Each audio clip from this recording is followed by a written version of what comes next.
Diseases caused by protozoa. നിങ്ങൾ protozoan ഡിസീസിൻ്റെ Malayalam medium class കണ്ടിട്ടുണ്ടാവുമെന്ന് വിചാരിക്കുകയാണ്. അപ്പോൾ ഒരു ഇംഗ്ലീഷ് മീഡിയം ഫോക്കസ്ഡ് ആയ ക്ലാസ് ആയിരിക്കും ഇതുണ്ടാവും കേട്ടോ. സോ നമുക്കറിയാം നമ്മുടെ ഫോർത്ത് പാത്തോജനാണ് പ്രോട്ടോസോവ അല്ലേ. പ്രോട്ടോസോവൻസ് ആർ യൂണിസെല്ലുലർ ഓർഗാനിസം, ഒരൊറ്റ സെല്ല് മാത്രം കാണുന്ന ഒരു യൂക്കാരിയോട്ടിക് ഓർഗാനിസമാണ് പ്രോട്ടോസോവ. ദെൻ പ്രോട്ടോസോവ കാരണം ഉണ്ടാകുന്ന നമുക്ക് പഠിക്കാനുള്ള ഒരു ഡിസീസ് മാത്രമാണ് malaria. Malaria is an example of a disease caused by protozoa. So നമുക്ക് ഈ ചാപ്റ്ററിൽ പഠിക്കാനായിട്ടുള്ള പ്രോട്ടോസോവ കാരണമായിട്ടുള്ളൊരു ഡിസീസാണ് മലേറിയ എന്ന് പറയുന്നത്. മലമ്പനി അല്ലേ, നമുക്കറിയണ്ടാവും മലമ്പനി. ഇനി ഇല്ലുസ്ട്രേഷൻ 4.4 നോക്കിയിട്ട് മലമ്പനി മീൻസ് മലേറിയയുടെ പാത്തോജൻ, വെക്റ്റർ, ഹോസ്റ്റ് നോക്കാം നമുക്ക്. The pathogen is Plasmodium. ഒരു പ്രോട്ടോസോവ എന്ന് പറഞ്ഞിട്ട് ഒരു പ്രോട്ടോസോവയിൽ തന്നെ പ്ലാസ്മോഡിയം എന്ന് പറയുന്ന പ്രോട്ടോസോവയാണ് മലേറിയയുടെ കാരണമാവുന്ന ഒരു പാത്തോജൻ എന്ന് പറയുന്നത്. And that pathogen is carried to the host through a vector called female anopheles mosquito. So female anopheles mosquito ആണ് ഇവിടെ ഒരു വെക്ടറായിട്ട് ആക്ട് ചെയ്യുന്നത്. അപ്പോൾ നമുക്കറിയാം ഇതൊരു മോസ്കിറ്റോ ക്യാരിയിങ് ഡിസീസ് ആണല്ലേ, കൊതുക് കാരണമായിട്ടുള്ള അസുഖമാണിത്. അപ്പോൾ കൊതുകാണ് ഇവിടെ വെക്ടറായിട്ട് ആക്ട് ചെയ്യുന്നത്. അപ്പോൾ ആ ഒരു പാത്തോജൻ നമ്മളെ ബോഡിയിലേക്ക് എത്തിക്കുന്ന ആരാണ് ഫീമെയിൽ അനോഫിലസ് മോസ്കിറ്റോ ആണ്. അപ്പോൾ ഇവിടെ കുട്ടികൾക്ക് എപ്പോഴും തെറ്റിപ്പോകാറുള്ളത്, അവരെടുത്ത് പാത്തോജൻ ഓർ കൊസേറ്റീവ് ഓർഗാനിസം ചോദിക്കുമ്പോൾ അവിടെ വെക്ടറിൻ്റെ പേര് എഴുതിക്കും, വെക്ടറിനെ ചോദിക്കുമ്പോൾ പാത്തോജൻ എഴുതിക്കും. അങ്ങനെ എപ്പോഴും മാറാറുണ്ട്.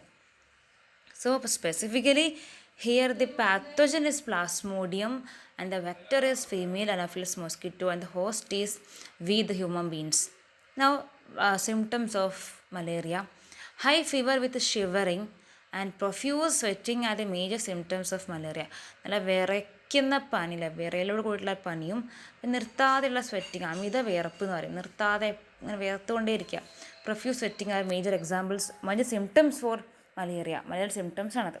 Then other symptoms include headache, vomiting, diarrhoea, anaemia അല്ലേ.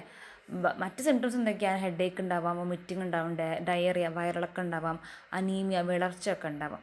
സോ ഇതാണ് മലേറിയനെ കുറിച്ച് പറയാനുള്ളത്. ഇവിടെ ചോദിക്കാനുള്ള ക്വസ്റ്റ്യൻസ് ഈ ഒരു ഫ്ലോ ചാർട്ട് എപ്പോഴും ചോദിക്കാറുണ്ട്. പിന്നെ അതുപോലെ മലേറിയയുടെ വെക്ടർ ആരാണ്, ഹോസ്റ്റ് ആരാണ്, പാത്തോജൻ ആരാണ് എന്നൊക്കെ സ്പെസിഫിക് ചോദിക്കാറുണ്ട്. Okay, now worms as pathogens. വിരകൾ എന്ന് പറയും, വിര, വേംസ്. 5th കാറ്റഗറിയാണ് പാത്തോജൻസിൻ്റെ. 5th കാറ്റഗറിയാണ് വേംസ് എന്ന് പറയുന്നത്. അപ്പോൾ വേംസ് കാരണം ഉണ്ടാവുന്ന നമുക്ക് പഠിക്കാനുള്ളൊരു ഡിസീസാണ് ഫൈലേറിയാസിസ് അഥവാ പിക്ചറിൽ കാണിക്കുന്ന പോലെ തന്നെ മന്ത്. Filariasis is caused by filarial worms that are spread by culex mosquito. Culex mosquito കാരണമാണ്, ഫീമെയിൽ ഒന്നുമില്ല കേട്ടോ, വെറും ക്യുലെക്സ് മോസ്കിറ്റോ ആണ്. ക്യുലെക്സ് മോസ്കിറ്റോ കാരണമാണ് നമുക്കിവിടെ ഈ ഒരു ഡിസീസ് നമ്മളിലേക്ക് എത്തുന്നത്. So vector is culex mosquito and the pathogen is filarial worms. ഇതും തൊട്ട് മുന്നത്തെ ആ ഒരു മലയാളം മീഡിയം ക്ലാസ്സിൽ ഞാൻ അതേപോലെ ഒരു സർക്കിളൊക്കെ വരച്ച് കാണിച്ചു തന്നിട്ടുണ്ട് അതിൻ്റെ ഫ്ലോ ചാർട്ട്. അതുപോലെ തന്നെ പഠിക്കാം. The worm stay in the lymph duct and obstruct the flow of lymph by blocking the ducts. This causes swelling in the lymph duct. അപ്പോൾ ഈ വേംസ് ഇങ്ങനെ ലിംഫ്, നമുക്കറിയാം 2 ഡക്റ്റുകളാണ്, ലിംഫ് ഉണ്ടായിരിക്കും അതുപോലെ തന്നെ അപ്പോൾ ബ്ലഡ് ഉണ്ടായിരിക്കും അല്ലേ. സോ ഇവർ കോസ് ചെയ്യുന്ന ലിംഫ് ഡക്റ്റിങ്ങനെ, ലിംഫ് ഡക്റ്റിൽ അവർ സ്റ്റേ ചെയ്തിട്ട് ലിംഫിൻ്റെ ഫ്ലോ ആണ് തടസ്സപ്പെടുത്തുന്നത്. അപ്പോൾ അവിടെ നിന്ന് വരുന്ന ലിംഫ് അവിടെ ഇങ്ങനെ കെട്ടി നിന്നിട്ട് ആ ഭാഗത്ത് സ്വെല്ലിങ് ആവണം അല്ലേ. ആ സ്വെല്ലിങ് കാരണമാണ് കാലൊക്കെ വീർത്തിട്ട് മന്ത് പോലെ ആവുന്നത്, മന്തിൻ്റെ ഒരു സിംറ്റമായിട്ട് മാറുന്നത്. Okay, this causes swelling in the lymph duct. വളരെ സിമ്പിളായിട്ടുള്ളൊരു ഒരു അസുഖമാണ് പഠിക്കാൻ. വളരെ എളുപ്പമുള്ള 2 ഡിസീസാണ് മലേറിയയും ഫൈലേറിയാസും. നിങ്ങൾക്ക് ഇത്ര മാത്രമേ പഠിക്കാനുള്ളൂ, ഇതിൻ്റെ ഡീപ്പായിട്ടൊന്നും പഠിക്കാനില്ല. അതിൻ്റെ പാത്തോജൻ, അതുപോലെ തന്നെ വെക്റ്റർ, ഹോസ്റ്റ് എന്താണ്, സിംറ്റംസ് എന്താണ്, പിന്നെ ലിംഫിന് കാരണമായിട്ടുള്ള ഒരു സംഭവം. അതായത് ഈ ഫൈലേറിയൽ വേംസ് ലിംഫ് ഡക്റ്റിൽ സ്റ്റേ ചെയ്തിട്ട് ലിംഫ് ഡക്റ്റിലൂടെയുള്ള ലിംഫിൻ്റെ ഒഴുക്കിന് തടസ്സപ്പെടുത്തുന്നുണ്ട്, ഒബ്സ്ട്രക്റ്റ് ചെയ്യുന്നുണ്ട്.